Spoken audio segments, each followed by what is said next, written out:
Hi, Jenny. Hi. How are you, Katie? Good. Thank you for helping out with this question. Why don't you tell me about yourself first for my instructor? Yes. Well, I am a fourth grade teacher, and I have been doing that for the past 11 years now, which is crazy to think. Time definitely flies, but I have not had the desire to change grade levels. I've enjoyed working with my teammates, and I've enjoyed working at the district that I currently am at. It's not the perfect district, but I love it and I love the colleagues that I'm with. And so that's where I'm at. That's good. So I teach down in Belleville, Illinois. And did you say you're up in Chicago? You did mention Yep, that. Okay. Chicago, Vernon Hills. Okay, so I'm down in Belleville, and same thing. This is going to be my 13th year of teaching fifth grade. So I've taught fifth grade for about 9 years now, and then I also taught eighth graders. So I've experienced two different districts and two different administrations. So I do have some stories. So this is all about teacher burnout, and it's something that we've felt, we know what it's like. We've all reached that level of exhaustion, I feel like, especially in the springtime and right before Christmas break. And what does burnout mean for you, I guess?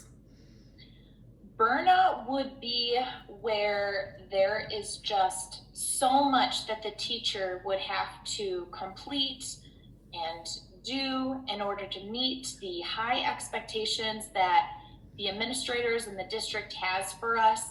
And unfortunately, we wouldn't always have the support or the resources that are needed in order to meet the needs of the kids. And that could then make a teacher feel like they're just burnt out. It's a lot. There's a lot to do. And it's unfortunate that sometimes the district would not support you enough in those areas so that you don't have to feel burnt out. What kind of, like, I know, like at my district or in my school, like we just have so many committees and there's so much more. And I know this is for every teacher too, so agree with me or disagree, but we just have countless committees that the teachers are expected to be on, otherwise they don't happen. And there's countless like PTA things after school and events that the teachers are expected to go to, even though we don't get paid for it. Otherwise they wouldn't happen. So how many, like, are you on a lot of committees at your school too? Oh, most definitely. Yes. And you want to join these committees because you want to be involved, you want to make a change, you want to have that voice so you can, make those changes in a positive way. But then there goes your plan time. There goes prepping for an activity or whatnot, because all these meetings are, before or during the school day, and then sometimes they're even after school. And unfortunately, in my case, I live an hour away, so there goes that commute, in addition to getting home. But yeah, there's just a lot to be involved with. And then also those fun activities, or even like the concerts, the band or orchestra, or their plays they put on. You want to be there for the kids, you want to support them, and you want to support the community because they have worked so hard. And it can be challenging because you want to do it all. You want to attend every event, every committee. I know this class 2 part of it is trying to avoid teacher burnout is learning how to say no. And that is something that I've finally started after 12 years of teaching. This past year, I was getting myself ready for my wedding. I was planning my own wedding, and all these committees, I probably would have still been on them, except I have a great teaching partner who was like, Katie, no, tell them you can't. You're going to be busy with this. Your mind's going to be wrapped around this. Like, I was so grateful to her because I needed someone to tell me to say no, because I knew I would be losing my mind if I was trying to focus on my wedding and doing what's best for the kids. And then all these extra, activities and helping with Black History Month or Red Ribbon Week or end of school celebration. I mean, there's just so many things that teachers are expected to be a part of. So I was so glad that I did take a step back, and it was nice because I was able to just kind of breathe and just focus on teaching and my wedding at that point instead of all these other things. So even this year, we've said yes to so many things, as far as like student teachers or having, students who want to come in and be teachers observe. And I always have administration asking me, will you be willing to host this person? And I've always done it. But finally, I'm like, I can't do it anymore because that's just an added stress.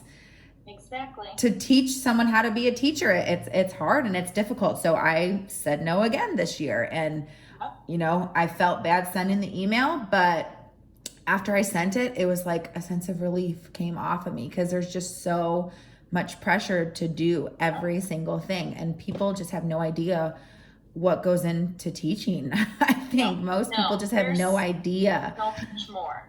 Exactly. Yes, I couldn't agree more because I know that I currently run student council at my school and I'm in a couple of other committees, but I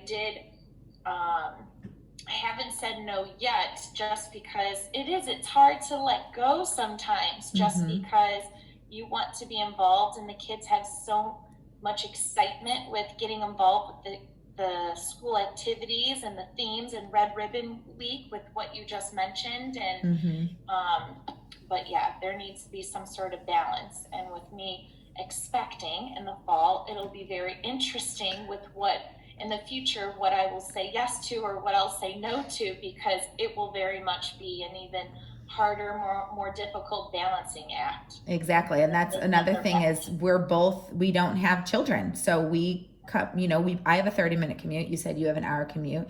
So me staying after school, usually I was always a teacher that would stay after school so late to try to get caught up on my grading and my planning.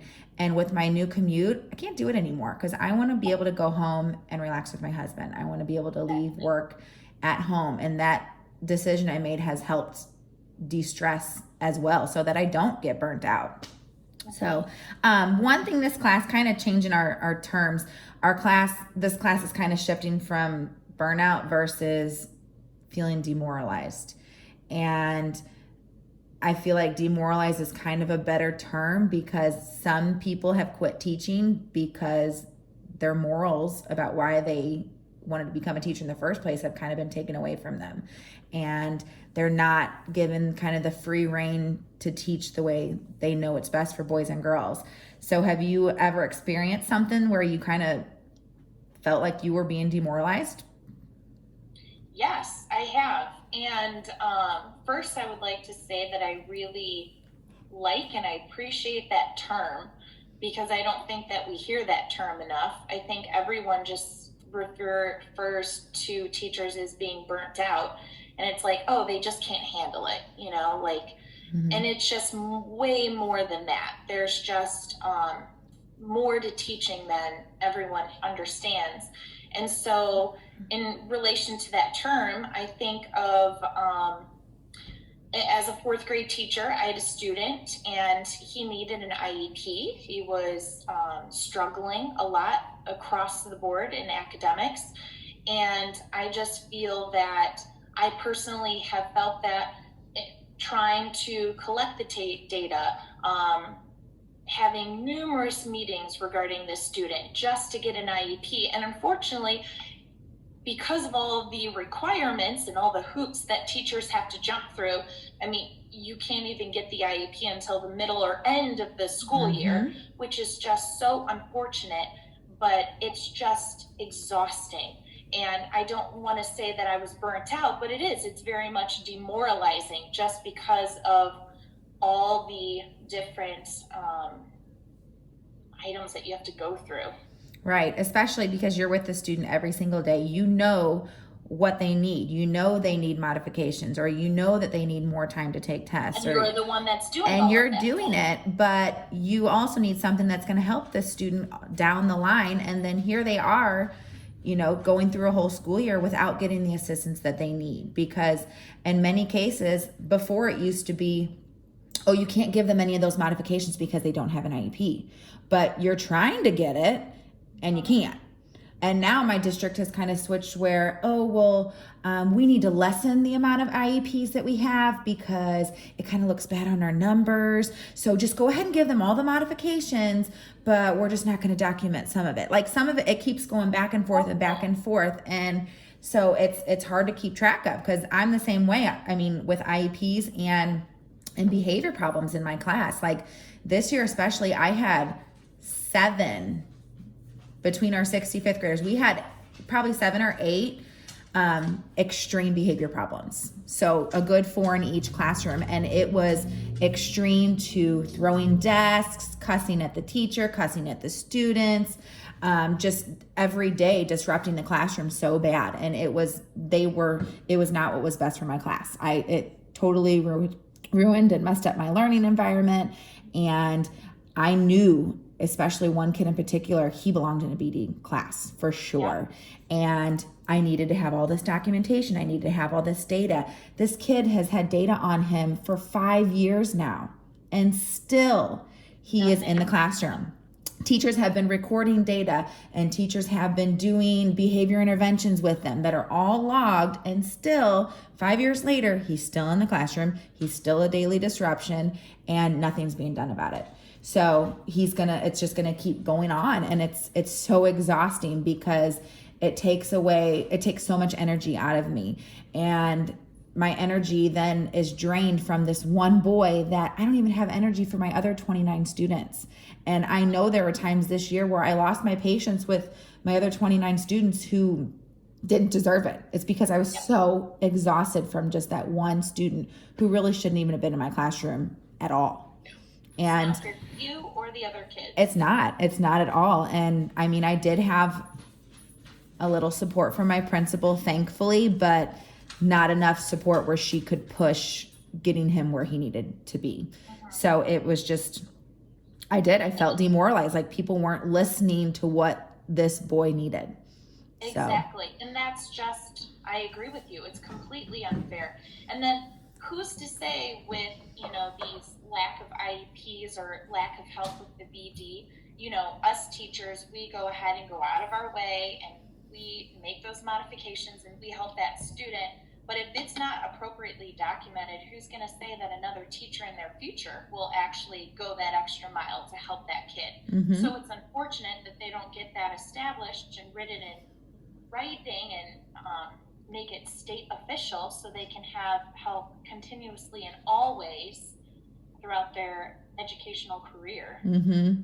I know that I've wanted to be a teacher my whole life and I enjoy doing it, but this year especially was a big test.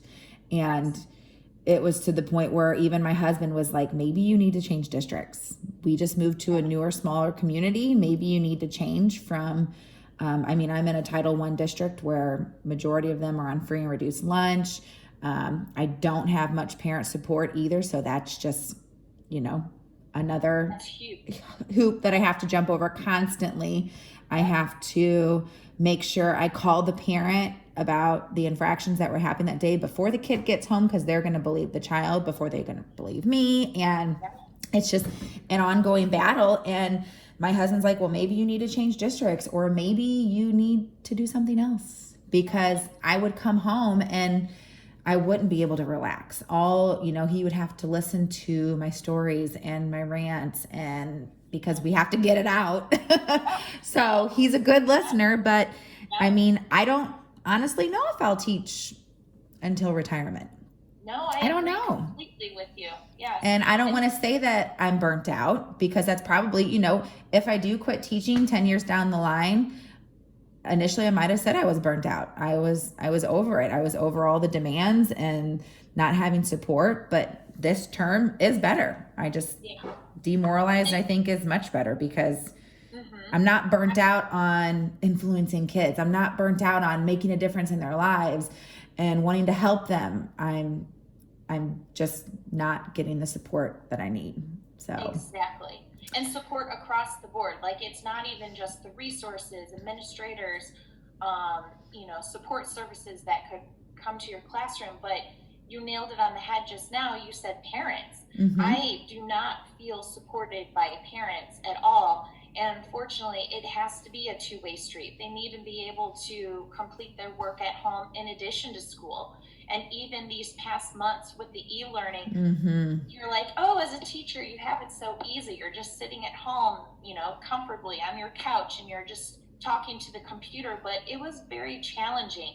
My struggling students, I was trying to meet with them constantly, and they had so many distractions at home. You really got an insight of their home life and their challenges. Mm-hmm. And it's not just school. They have to take care of the younger siblings or whatever it may be, Yep. or their siblings are interrupting them during their learning. And you're trying to reach out to the parent, trying to set up these times, but unfortunately, you didn't always get that support. And I know that they had their own challenges. I get that. It was a unique time, but I think parent support is huge. Mm-hmm. And I think that us teachers were always going that extra mile to try to help them and schedule the extra Zoom meetings and, try to help them, understand the concept. Or when they're in school, there goes, your plan time again. They might have to miss music or art because they need that extra time. They might have to miss 10 minutes of recess.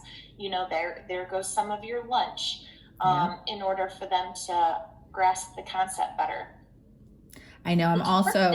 But how long is it going to be worth it? Exactly. I mean, there's only so much that we can give too. We have to have the parents, and I'm really hoping that when we go back to school in August, I hope the parents have a newfound appreciation for what we do, because I know a lot of students. It was my students who struggled the most, didn't do anything at all, and their parents didn't make them, because it's not their job in their eyes, and they don't. A lot of these parents, they don't, education's not a priority to them.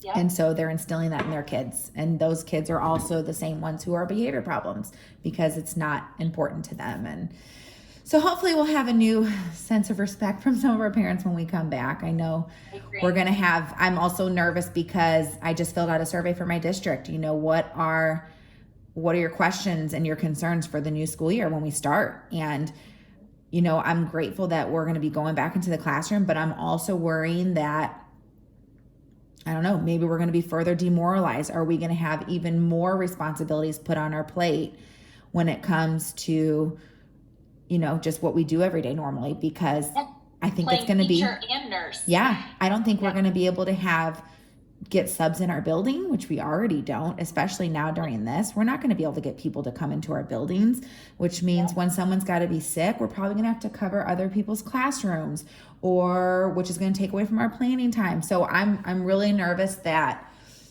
we're going to have even more put on. I know this is going to be an especially stressful year. So hopefully everybody's hearts are with the teachers this year, because I cannot agree more. It's going to be hard. It will be very interesting. Well, Jenny, I appreciate this conversation, and I'm glad that my class and me were able to teach you kind of a new term. So I'm sure that, when we have our teacher rants in the lunchroom, you can probably share that new term with some of your colleagues too, because I think it hit the nail on the head. I know I read one article and I kind of searched the term further, and there's a lot of articles on people using that term as opposed to being burnt out. So I think that's a better use. So, well, thank you so much. Thank and you. I appreciate it. Have a good day. You too.